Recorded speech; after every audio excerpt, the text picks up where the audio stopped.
Dan untuk cara ke-9 adalah perkuat branding. Nah, ini penting sekali. Jadi kalian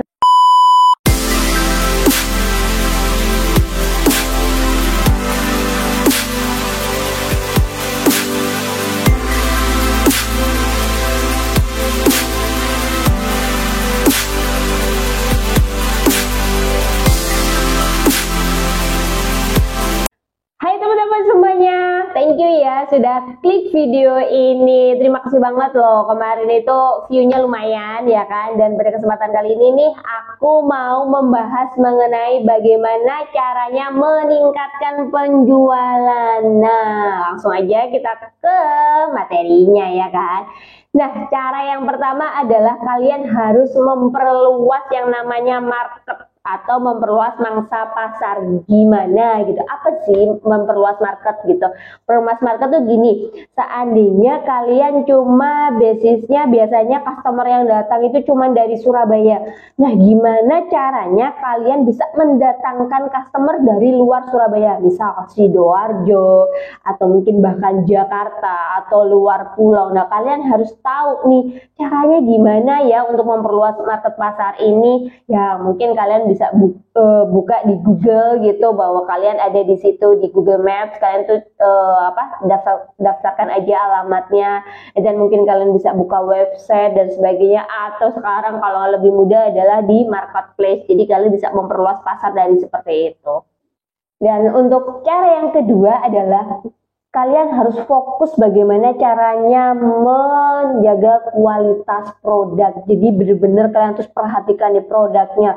Tidak boleh jadi misal customer A dapat bagus, customer B dapat jelek, tuh jangan. Gimana harus kalian QC sebelum kalian kirimkan ke customer kalian.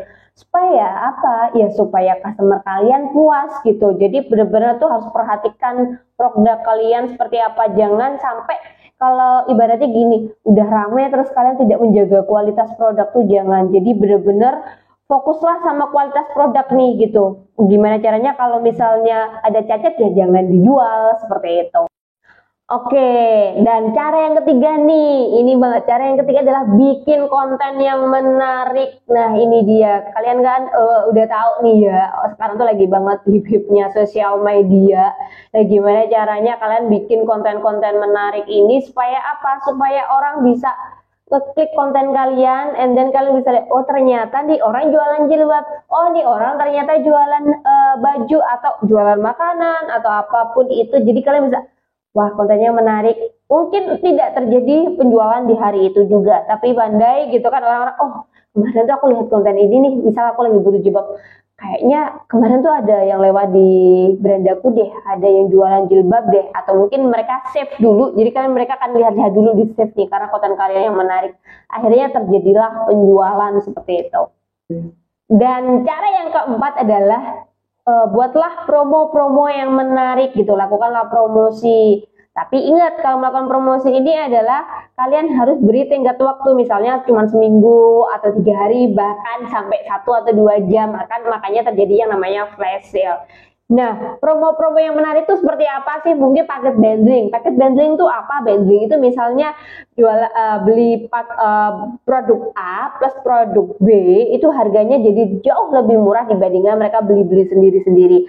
Atau yang kedua adalah bisa juga nih beli 2 dapat 3, atau langsung pakai diskon aja 30%, 20%, atau yang flash sale gitu. Kalian kalau mau keluarin barang-barang yang setidaknya sudah lama gitu, kalian bisa flash sale, di clear and sale aja gitu. Jadi itu, tapi ya tadi diingetin lagi bahwa harus dikasih tenggat waktu. Dan untuk cara yang kelima adalah berikan layanan atau pelayanan yang terbaik buat customer kalian gitu. Jadi kalau pas misalnya datang ke toko, kalian harus tim kalian harus menyambutnya dengan ramah, dengan senyum, terus mungkin ditanyain mau apa. Terus kalau perlu misalnya barang yang mereka cari tidak ada, kan bisa, oh mungkin mau yang ini Kak gitu. Ini sesuai kok, bahannya sama, cuman mungkin beda merek atau modelnya sedikit beda, tapi oke, masih oke, seperti hampir sama lah, similar dengan apa yang dicari sama customer. Apalagi nih kalau pelayanan ini ya kan, pelayanan customer ini kalau di marketplace amat sangat penting. Karena apa? Karena customer itu tidak datang ke toko dan tidak lihat bahannya seperti apa, barangnya seperti apa. Nah, tugas kita untuk menyampaikan ke customer bahwa ini bahannya bagus kak, mudah dipakai, dingin gitu. Jadi mungkin tidak disetrika nggak apa-apa kayak gitu-gitu. Jadi harus seperti itu. Dan juga kalau misalnya online tuh kecepatannya dalam pengemasan, biasanya orang kan kalau beli sesuatu tuh pengen segera sampai. Nah itu juga harus diperhatikan diperhatikan sekali. Terus apalagi ya, kalau layanan tuh yang penting gimana caranya customer kita itu bisa puas dan belanja lagi di tempat kita. Dan cara yang keenam adalah maintenance customer yang sudah ada. Nih jangan dilupain nih, kalau misal customer sudah beli gitu ya, nah kita harus maintenance bagaimana caranya orang itu gitu, customer itu balik lagi dan beli lagi di tempat kita. Caranya gimana? Yaitu yang tadi kita balik ke cara 5, pelayanannya dulu nih harus oke, harus maksimal gitu. Kalau pelayanan sudah oke, produk sudah oke nih, tinggal kita gimana kak, kita follow up gimana kak barang kemarin, bagus apa tidak, seperti itu. Kasih promo-promo yang menarik bagi customer-customer kita yang sudah beli ke kita gitu. Jadi orang tuh oh iya nih beli lagi aja di sini. Atau misalnya nih bagusnya lagi gitu, kalau misalnya kita maintenance dengan baik, pelayanannya dengan baik, orang ini akan merekomendasikan tempat kita ke teman-temannya, ke keluarganya. Itulah caranya kita supaya bisa meningkatkan penjualan dengan cara maintenance customer. Dan untuk cara yang number 7 ya kan, udahlah pokoknya gitu. Nah yang nomor 7 ini adalah kasih value pada produk kita. Misalnya garasi, value-nya itu adalah garasi gitu. Garasinya gimana sih? Ya garasinya adalah ketika misal produk yang diterima sama customer itu rusak, cacat, atau ibarat tidak sesuai dengan yang mereka beli, mereka bisa retur dengan uang atau mereka bisa diganti dengan barang. Pokoknya tampung apapun itu, komplain customer dan sebagainya, kita berikan garansi bahwa kalian kalau beli di tempat kami itu pasti the best, seperti itu. Dan untuk cara yang ke-8 adalah yaitu jangan sungkan untuk minta testimoni ke customer. Kalau customer sudah puas pastinya tidak akan masalah dong untuk kita minta testimoni.